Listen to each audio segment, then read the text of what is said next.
And subscribe my YouTube channel. चलिए आगे बढ़ते हैं। यदि आप मुझसे टेलीग्राम पे जुड़ना चाहते हैं तो टेलीग्राम पे लक्ष्य विथ भावेश गजपाल लिख के सर्च करेंगे तो आपको मेरा चैनल मिल जाएगा। साथ ही यदि आप मुझसे फेसबुक पे जुड़ना चाहते हैं तो ज्ञानदा ट्यूटोरियल्स महासमुंद लिख कर सर्च करेंगे तो आपको मेरी कोचिंग संस्था मिल जाएगी। आप उसमें मुझसे जुड़ सकते हैं। टेलीग्राम पे मैं फर्दर आगे क्विज़ के क्वेश्चन और वीडियोस के लिंक भी डालता हूं, तो आप उससे जुड़कर पूरे वीडियोस के लिंक एक साथ प्राप्त कर सकते हैं। साथ ही यूट्यूब पे मेरे चैनल को सब्सक्राइब कीजिए और शेयर कीजिए। धन्यवाद।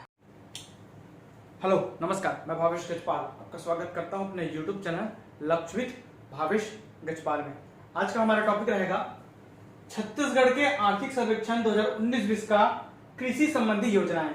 इसके पहले मैं जो 14वां पार्ट बनाया 14th पार्ट, वो कृषि संबंधी जीएसडीपी में योगदान है फसल क्षेत्र का। अब उसकी कुछ योजनाओं को पढ़ाऊंगा, इसके बाद विपणन को पढ़ाऊंगा। कृषि में पशुपालन, मत्स्य पालन, वानिकी, जल संसाधन, बहुत लंबा टॉपिक है, कम से कम 5-6 वीडियो बनेंगे इसके। कृषि लाइन से चलते रहेगा, उसके बाद वानिकी बनेगा और बाकी इसके पहले 13 वीडियो के लिंक मैंने डिस्क्रिप्शन बॉक्स में प्लेलिस्ट के रूप में दे रखे हैं। पूरे प्लेलिस्ट में आप जाएंगे, पूरे वीडियो आपको मिल जाएंगे।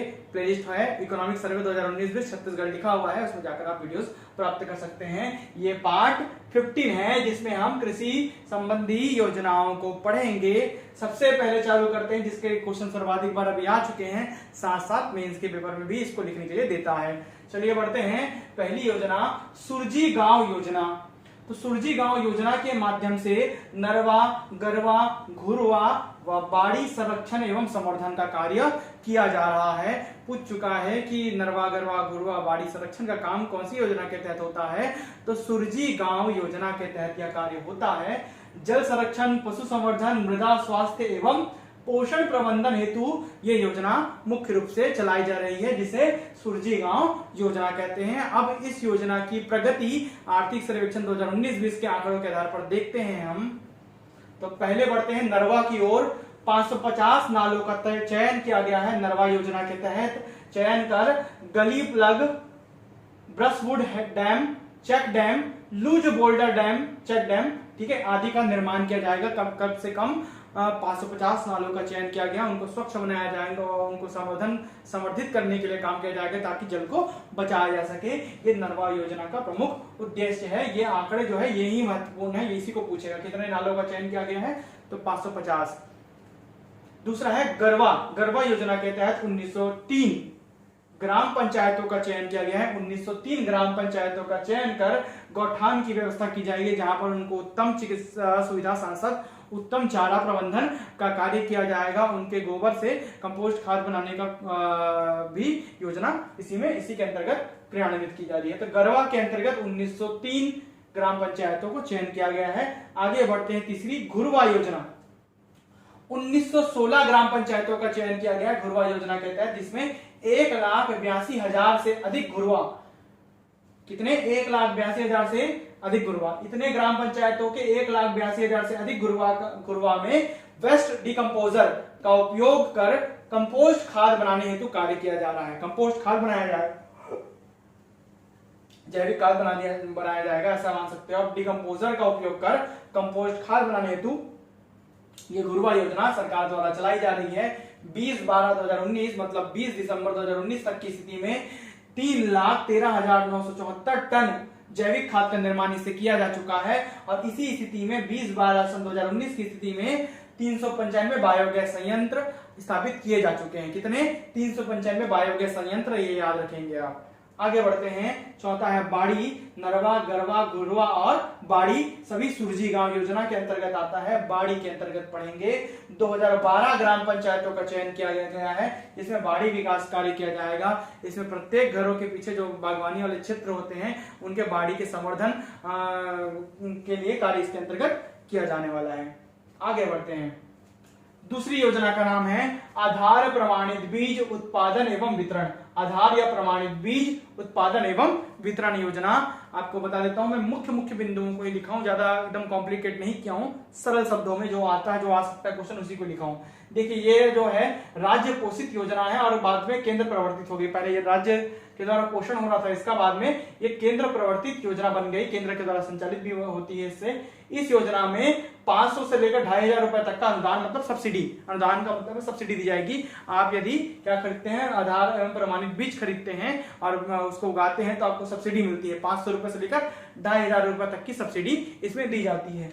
तीसरी योजना का नाम है प्रधानमंत्री सॉइल हेल्थ कार्ड वितरण योजना। सॉइल मतलब मिट्टी, तो सॉइल हेल्थ कार्ड वितरण योजना, मिट्टी परीक्षण के लिए प्रमुख रूप से यह योजना है। 19 फरवरी 2019 से 146 विकास खंड के 146 मॉडल ग्राम, ये वास्तव में 19 फरवरी 2015 है ना, 19 नहीं है, इसको 15 कर लेंगे, 19 फरवरी 2015 आएगा इसमें ना, चेंज कर रहा हूं मैं। 19 फरवरी 2015 से 146 विकास खंडों के 146 मॉडल ग्राम का चयन किया जाता है। क्या किया जाता है, 146 विकास खंड के हर गांव को तो चयन नहीं कर सकते, तो हर एक विकास खंड का एक एक गांव जिसको मॉडल मानेंगे, है ना, आधार मानेंगे, तो 146 मॉडल ग्राम का चयन करते हैं और वहीं की मिट्टी का परीक्षण करते हैं। ठीक है, क्या करते हैं, मिट्टी परीक्षण करते हैं और उसी के आधार पर सॉइल हेल्थ कार्ड वितरण किया जाता है किसानों को। वर्ष 2019-20 में 57,704 सॉइल हेल्थ कार्ड कृषकों को वितरण किया गया, जो कि 94% है। पहले जांच करते हैं, जिसका मिट्टी खराब है उसी को तो हेल्थ कार्ड देंगे, ठीक है, तो उनमें से 94% निकला, ये 6% बाहर हो गया इससे, तो 57,704 सॉइल हेल्थ कार्ड कृषकों को वितरित किया गया। इस योजना के अंतर्गत 140 विकास खंड के 140 मॉडल ग्राम का चयन किया गया है। ठीक है, 19 फरवरी 2015 से यह योजना क्रियान्वित हो रही है। अंतिम जिसका क्वेश्चन आया है, इसका क्वेश्चन आता है और इसका क्वेश्चन आता है सर्वाधिक, ये दोनों सेकेंडरी है, या तो पहला या तो चौथा, इससे क्वेश्चन आना ही आना है। जैविक खेती योजना 2014 से राज्य पोषित थी, राज्य के द्वारा संचालित थी। जैविक खेती मिशन एवं 2016 से केंद्र प्रवर्तित परंपरागत कृषि विकास योजना, दोनों को मिला दिए गए। ठीक है, तो 2014 से राज्य पोषित जैविक खेती मिशन एवं 2016 से केंद्र प्रवर्तित परंपरागत कृषि विकास योजना। ठीक है, इसी को जैविक खेती योजना कहते हैं। इसके अंतर्गत प्रदेश के 5 जिलों को पूर्ण जैविक जिला घोषित किया गया है, जो कि निम्नवत हैं। पहला गरियाबंद, दूसरा सुकमा, तीसरा बीजापुर, चौथा दंतेवाड़ा, पांचवा नारायणपुर। ठीक है, नीचे के 4 जो जिले हैं, 2, 3, 4 और 5, ये बस्तर संभाग के हैं और ये गरियाबंद जिला ऊपर का क्षेत्र के हैं, मतलब आपके रायपुर संभाग का हिस्सा है। तो इस प्रकार ये 5 जिलों को पूर्णतः जैविक जिले घोषित किए गए हैं। चूंकि पहले 27 जिले हुआ करते थे, वर्तमान फरवरी से 28 जिले हो गए फरवरी 2020 से, इसलिए 27 जिलों के हिसाब से ये आंकड़े जारी किए गए हैं ना। तो 5 जिले बच गए, कितने, 22 से 5 27, तो शेष बचे 22 जिलों के एक एक विकास खंडों को पूर्ण जैविक विकास खंड के रूप में विकसित किया जाना है।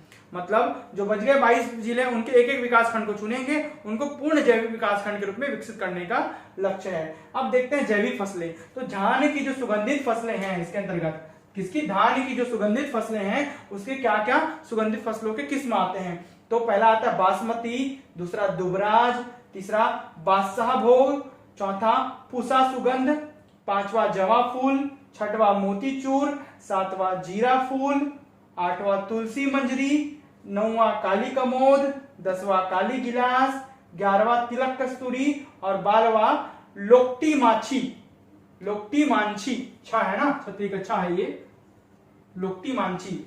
याद रखिएगा, पहले 11 तक थे 18-19 के आर्थिक सर्वेक्षण में, 19-20 में एक जो जुड़ा है वो ये है, यही इंपॉर्टेंट है, क्या जुड़ा गया। ठीक है, तो लोकटी मांछी जो है वो जैविक फसल के रूप में धान के सुगंधित फसल के रूप में जोड़ा गया है इस बार के आर्थिक सर्वेक्षण में, लोकटी मांछी याद रखेंगे।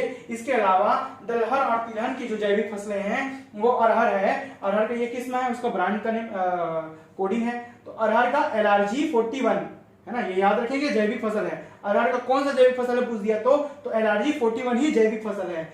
उड़द का PU 31 और मूंग का SML 668 ये जैविक फसल है। इसके अलावा कुल्थी और तिल ये सभी जैविक फसलों के अंतर्गत आते हैं। इसके अलावा मक्का एवं लघु धान्य फसलें भी हैं, जिसमें कोदो कुटकी, रागी, सावा और कोसरा है। ठीक है, मक्का, कोदो कुटकी, रागी, सावा और कोसरा ठीक है। ये सभी भी जैविक फसलों के अंतर्गत छत्तीसगढ़ में उगाए जाते हैं। तो ये जैविक फसलें, ये जैविक फसलें और अंतिम में जो नाम लिया हूं सभी जैविक फसलों के अंतर्गत हैं, जो कि जैविक जिलों में जैविक खेती योजना के तहत कार्यान्वित हो रही है। इसके सेंटर्स के नाम भी है, लेकिन सेंटर के नाम उतने इंपॉर्टेंट नहीं है, इसलिए मैं उसको नहीं बताया हूं।